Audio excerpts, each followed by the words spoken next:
विष्णु त्वं रुद्र त्वं इंद्र त्वं अग्नि त्वं वायु त्वं सूर्य त्वं चंद्रमा त्वं ब्रह्मभूर्भुवस्वरो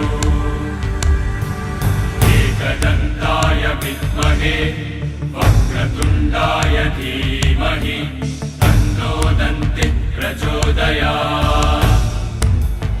एकदन्तं चतुर्हस्तं पाशमङ्कुशधारिणं रथं च वरदौ हस्तैर्विभ्राणं मूषकध्वजं रक्तल्लम्बोदरं शूर्पकर्णकं रक्तवाशसं रक्तगन्धानुलिप्ताङ्गं रक्तपुष्पैः सुपूजितं भक्तानुकम्पिनं देवं जगत्कारणमच्युतम् आविर्भूतं च सृष्ट्यादौ प्रकृतिं पुरुषात् परं देवं ध्यायति यो नित्यं स योगी योगिनां वरदाम्।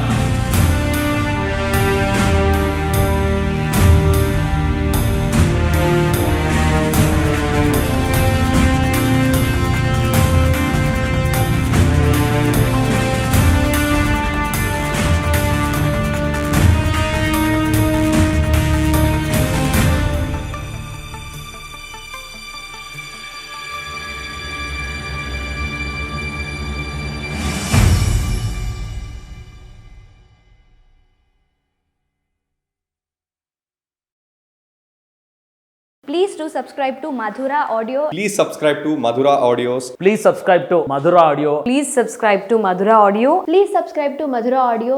Don't forget to subscribe to Madhura Audio.